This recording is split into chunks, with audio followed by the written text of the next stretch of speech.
Did the Ottoman Sultans were sadist? This video was prepared based on reliable Turkish and foreign sources. We have taken care to present the information accurately. Please subscribe to the channel to receive all new content.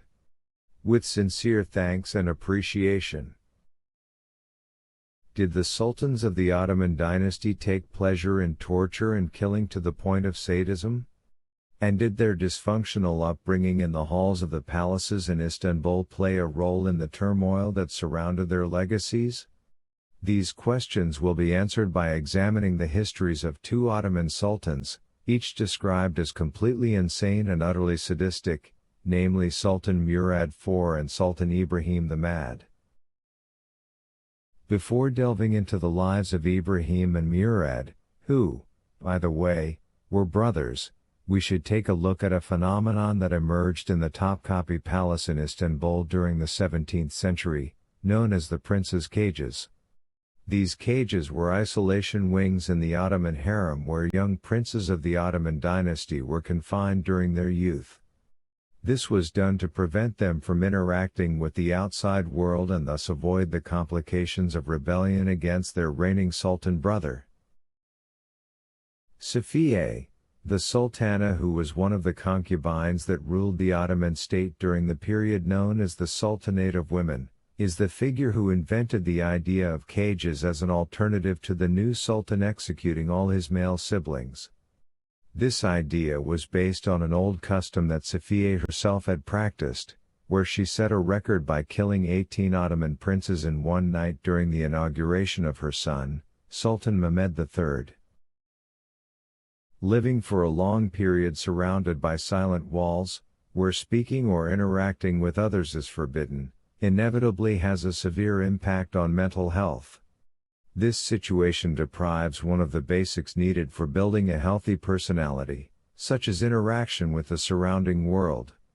Sultan Murad IV and his brother Sultan Ibrahim grew up in these cages and were significantly affected by their conditions, leading to the development of various levels of madness in their minds. These effects were evident during the period when they emerged into the outside world and took over the throne of the Ottoman Empire. Murad IV is the son of Sultan Ahmed I and Kosum Sultan. Murad quickly emerged from the prince's cages when he was 11 years old, taking the oath for the sultanate as a replacement for his uncle Sultan Mustafa I, who was deposed due to signs of madness. In the early period of Murad's reign, Kosum Sultan effectively managed the affairs of the Ottoman Empire, keeping Murad out of sight and promoting the idea that this was necessary due to his young age. Murad IV remained under the guardianship of Kosum Sultan for a full 9 years between 1623 and 1632. In the latter part of this period, Murad met with the Divan and the scholars, where he announced the issuance of a decree ending Kosum Sultan's guardianship over him and affirmed his intention to end the chaos that had spread within the state structure. He threatened that he would not hesitate to resort to repression against anyone who opposed him, regardless of their identity. Murad IV later proved that his threats were not mere words. He would disguise himself with his private soldiers, wearing commoners' clothing, and go down to the streets of Istanbul to execute drinkers of alcohol and coffee. Coffee was still banned under the pretext of its harmful effects on the mind. Murad did not limit the punishment of coffee drinkers to reprimanding and beating. He carried out executions himself, killing many residents of Istanbul by beheading them with his own sword. He also ordered his soldiers to drown others in the waters of the Bosphorus.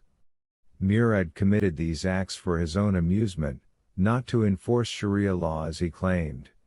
Today, we know that the Sultan drank alcohol heavily in his private gatherings, which led to his death at the age of 27 due to liver cirrhosis from excessive alcohol consumption. Murad's brutal behaviors were evident not only in his actions towards drinkers and coffee makers but also in other instances involving executions, even in situations far removed from drinking and coffee preparation. For example, he once forced his personal physician to ingest a lethal dose of opium due to an incorrect diagnosis of his health condition. On another occasion, he beheaded a musician in public for performing a Persian musical piece, as Murad believed the musician was praising his enemies in Iran. Furthermore, one night, he ordered his personal messenger to be impaled because the messenger had incorrectly informed the Sultan of the birth of a son, when in fact the newborn was a girl. This madness and the development of murder methods extended to the harem, who were subjects of suspicion for Murad due to his harsh experience with his mother, Kosum. On one occasion, the Sultan decided to drown a group of concubines on charges of causing disturbance. On another occasion, he ordered a second group of concubines to strip completely and jump into a water pool while he shot at them with his rifle. It seems he accused them of conspiring against him with his mother, the Sultana, who at that time was living far from the only thing she truly loved, power. Ibrahim, born to Sultan Ahmed I and Kosum Sultan in 1615, spent his childhood confined in the prince's cages, which led to him being mentally affected by the deadly solitude. He was constantly threatened with death by his brother, Murad IV, who sought to eliminate Ibrahim and secure the throne for his own male descendants. Although Murad abandoned his plan and died in 1640, meaning that Ibrahim was able to ascend to the Ottoman throne, the deep psychological crisis he experienced continued to affect him, causing clear signs of madness. It is reported that when Kosum Sultan went to Ibrahim's chamber to inform him of Murad's death and pledge allegiance to him as the new sultan, he was unable to believe the news until he saw his brother's body for himself.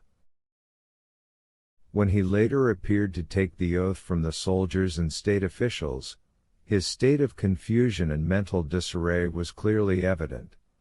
He was unable to deliver the customary throne speech to them. It was apparent from his continued agitation and the trembling that controlled his body that the tranquility he had grown accustomed to in his small cage had impaired his ability to interact with people. It was also clear that the fear instilled by his deceased brother's threats had established a deep-seated fear within him that could not be eradicated or even alleviated. In any case, none of this was viewed with disdain by Sultanate Kosum or her supporters, as their main concern was to restore their prominent positions of power. Therefore, they welcomed Ibrahim's madness and even encouraged it. The state officials of that era were influenced by advising Sultan Ibrahim to indulge in concubines and mistresses.